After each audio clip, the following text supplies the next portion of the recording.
What's going on, everybody? Welcome back to the channel. In today's video, we're going to talk about masking and tracking inside of effects. And the main obvious reason you would do this is if you wanted to blur someone's face out or blur an object out that is moving and changing in size and or direction. Now let's get started. Now, if you enjoy watching these videos and you want to see more like it, please subscribe to the channel because I'm constantly creating new content. I'm going to show you 3 different scenarios, one being very easy, one kind of medium, and then one a little more detailed. So like I said at the beginning of this video, the most common thing for this is when you want to blur out a face of somebody walking, whether you want to keep their privacy or if you have a logo that you want to cover up on a hat or a t-shirt, this is how you would do it. So I'm going to come back and we're going to start with the very easiest one. We're going to do the simple, just kind of this lady crossing the road. We're going to blur her out. And then on the next one, we're going to go and we're going to focus on this lady walking towards us. And you notice her head gets larger because she's approaching us. So I'm going to show you how to grow that and change with the shape with time. And then also this last scene is a gentleman walking behind the tree.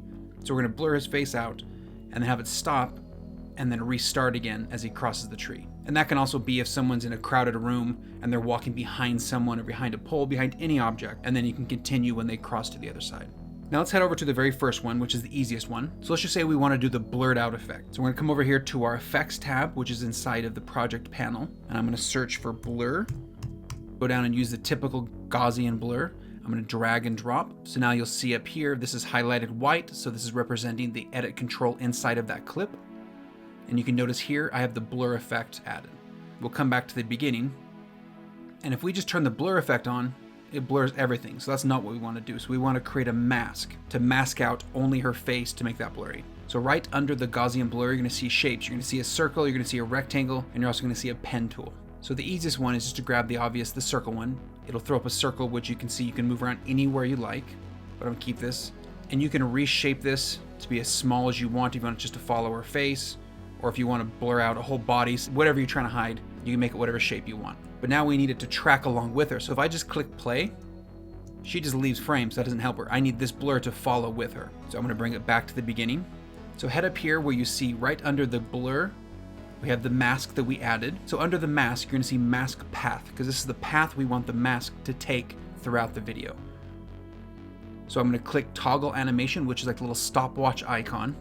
And that's going to activate the keyframes. So with something very easy like this, where they're just walking across, it's very simple. Once you click the stopwatch, you can see it dropped a keyframe. So if we just move her kind of a little long, we can then, let me click back on the mask so you can see the circle. You can then just kind of move it along with her. And it can be just every so often. You can do like that. As long as it's something simple, it'll follow along pretty easily. And then she exits frame and that follows with her. So if we go back and play that, you'll notice it just follows with the whole time, nice and easy. And you'll see down here, every time we moved the circle, it dropped a keyframe saying that's the new location. So if we go back, this is every time we stopped, and it's just dragging along with her. So let's go to something that's a little more complicated. Let's go back to the lady right here. Her face is really small here, but as she moves through the scene, it's going to get larger. So we'll do the same thing. We'll get the Gaussian blur. We'll drag and drop. We'll make sure this is highlighted, this clip we want to work with. And we're going to see the Gaussian blur up here. We're going to do the exact same thing. We're going to blur it out a little bit. But we want to create a mask.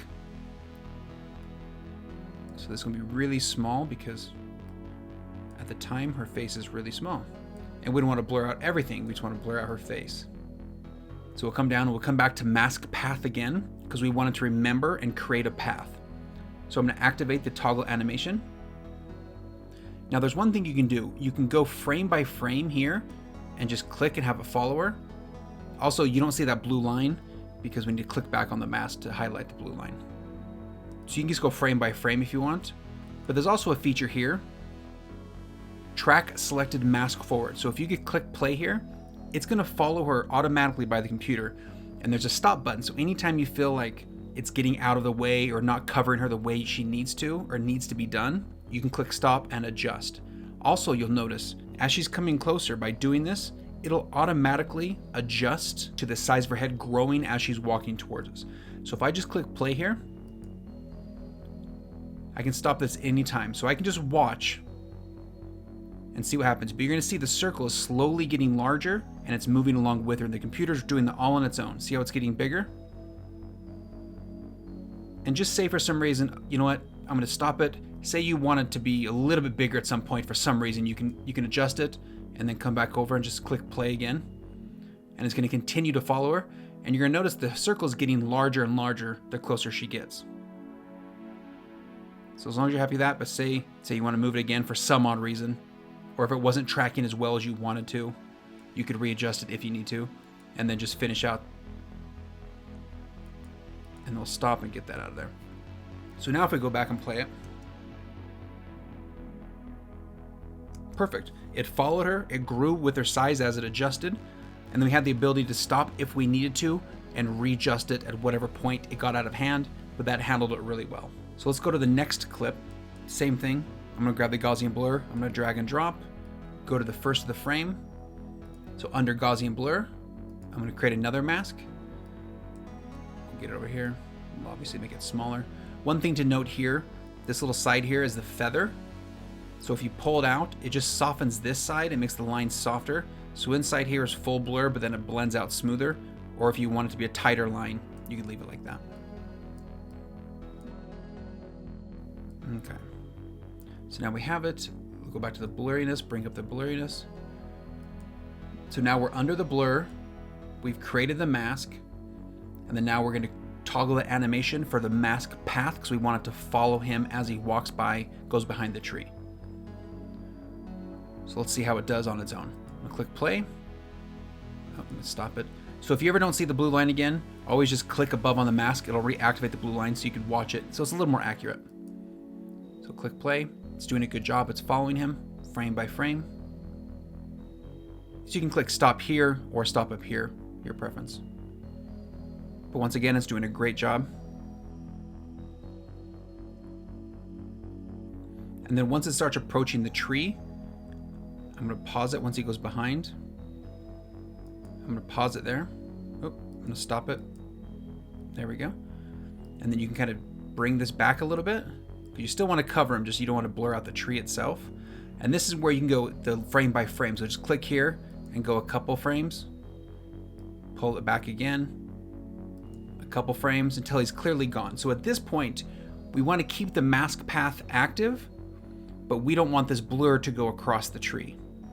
We're going to create one more animation. So come down here to mask opacity. You can see here if I go to 0, the blur goes away, and then if I go here, it goes. See how the blur changes inside the circle? We have to create keyframes for this. So I'm going to turn on mask opacity. So right now it's saying it's 100% at this point. But if we go forward one frame and then create another keyframe, and at that point I'm going to drop the opacity to 0 so that blur is no longer there. And then if we move along the frame until he comes to exit out, right before we see his face, we'll come back, we'll add another keyframe for the opacity, and then we'll go one frame forward, or I'll go one frame back actually. Add a keyframe there. So with the next keyframe, which is here, on the exit, we're going to bring it back up to 100%, so now we can see the blur. But we're going to move the blur. You can also grab the end and kind of bring it around to match whatever you need. And then I'm going to inch his way out just a couple frames. And then I can pull it back a little bit. And then come over here, inch him out a couple frames. And then I can pull this back a little bit. I can readjust it for that.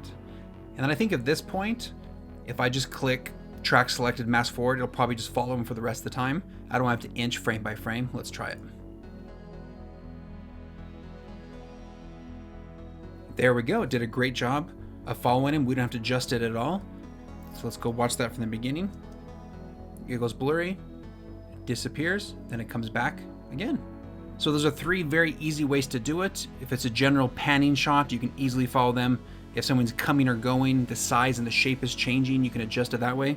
And then the last example, if they're going behind other people, which you don't want to blur their face, or if they're going behind a pole or a tree or a building, whatever it may be, you can lower the opacity also along with it and have it reappear when the subject appears. Anyway, I hope that helped, and if it did, please give it a thumbs up for the YouTube algorithm. And if you want to see more videos like this, please subscribe to the channel. That being said, have a great day. Later.